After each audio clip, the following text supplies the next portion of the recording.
En noviembre del 2019, es decir, hace casi un año, se anunció con bombo y platillo en Palacio Nacional por parte del Consejo Coordinador Empresarial y de la Presidencia de la República el Gran Plan Nacional de Infraestructura. Aquel día se anunciaban 147 proyectos con una inversión total de 859,000 millones de pesos para el resto del sexenio y 72 de esos proyectos, es decir, el 50%, serían arrancados en el 2020. Esos proyectos, se anunciaba, generarían en el año 2020 una inversión total de 431,318 millones de pesos en áreas de turismo, transporte, telecomunicaciones, carreteras, puertos, aeropuertos, agua, saneamiento y energía. Y es más, el secretario de Hacienda, Arturo Herrera, afirmaba hace casi un año que ya se estaban adelantando las licitaciones para arrancar desde el primer día de enero con ese plan de infraestructura. Y bueno, pues no ocurrió nada en los 3 primeros meses de 2020 y muchísimo menos cuando fue detenida la actividad económica de la industria de la construcción por efectos de la pandemia de COVID-19 por el lapso de 3 meses. El día de ayer, en un tercer intento por cristalizar acuerdos reales de inversión, se anunció el acuerdo para la reactivación económica, el cual contempla de nueva cuenta los proyectos de infraestructura en los que participará la iniciativa privada en los mismos sectores que se han venido anunciando desde hace casi un año. Y justamente respecto del impacto que este acuerdo y los proyectos pueden tener, particularmente en el Estado de México, es que la siguiente conversación con la presidenta del Consejo Coordinador Empresarial es especialmente relevante, y de nuestra invitada, que usted ya conoce porque es una líder, ¿verdad?, muy seguida por todos nosotros en sus redes sociales y también desde lo que ocurre en el Consejo Coordinador Empresarial del Estado de México. Es que le agradezco que esta tarde converse con nosotros. Maestra Laura Hernández, muchísimo gusto en saludarte en esta tu casa, la Agencia Mexiquense de Noticias, y desde luego desde la comodidad y seguridad de tu casa. Y bueno, maestra, empezaría por preguntarte, sin duda que el mensaje de ayer del Consejo Coordinador Empresarial fue, pues aquí estamos, ¿verdad?, nos sumamos a este plan, pero en el caso de nuestra entidad mexiquense, esos 39 proyectos que seguramente tú ya revisaste, ¿cuál es la primera lectura que haces para el caso de nuestra entidad federativa? Doctor, como siempre es un gusto poder estar de nuevo aquí platicando estos temas tan importantes para el país, para el sector empresarial, por supuesto, para la ciudadanía en general, porque se tratan de un tema tan relevante como la recuperación, el probable inicio de la recuperación económica, porque apenas estamos viviendo la reactivación tras un efecto muy fuerte de la pandemia y el año 2020 que se ha caracterizado por una crisis económica muy severa, con impacto total en el empleo. ¿Qué lectura le damos al hecho de que ayer se haya anunciado este plan que tan solo es de infraestructura en realidad, sí con la intención de reactivar la economía, de propiciar indirectamente el empleo y el consumo? Sin embargo, primero, para lograr una verdadera recuperación, desde el punto de vista de este consejo, sí requerimos acciones muy específicas, no solamente de infraestructura, sino también acciones que tiendan a propiciar el consumo, también a lograr la liquidez que tanto requieren las empresas en este momento, a través de las ventas, pero también de la llegada de financiamientos que tanto hemos buscado. Estos 39 proyectos sin duda pudieran ayudar, por supuesto, aunque lo país, por supuesto, necesita es mucho más que eso. Puede ser, como se ha denominado desde ayer, el inicio de un programa importante de infraestructura que ayude a la reactivación, pero haciendo un análisis muy específico.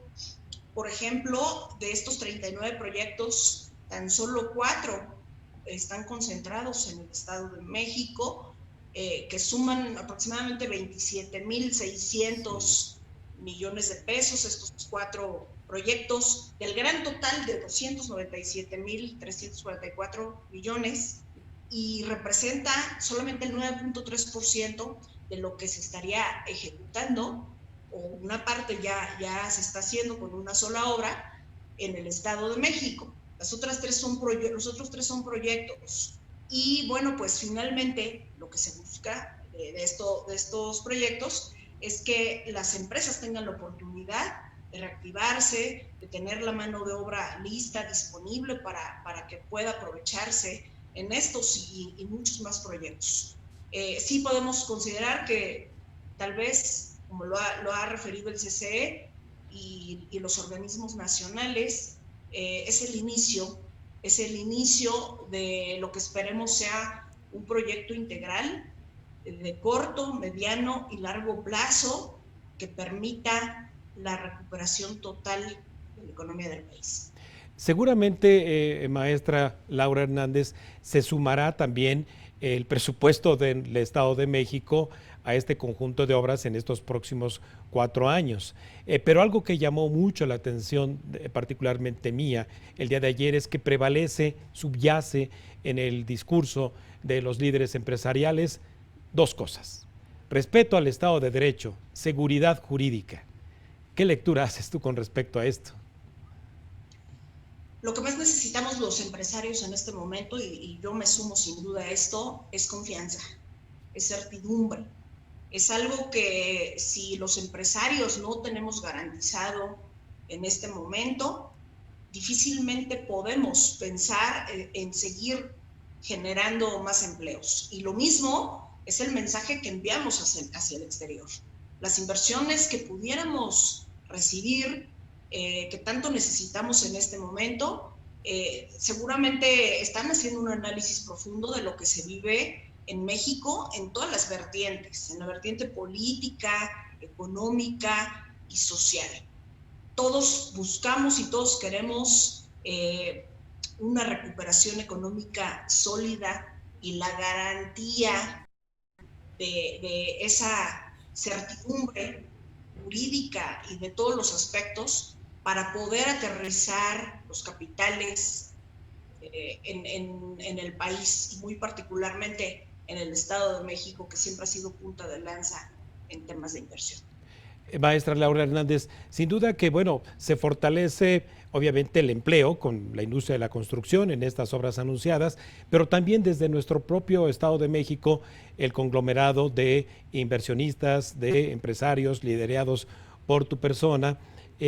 ¿Cómo están ellos respondiendo también en su ánimo a sumarse no solamente a esta Plan Nacional de Infraestructura, sino en la actividad diaria? Es decir, ¿qué estás escuchando de nuestros inversores en el Estado de México?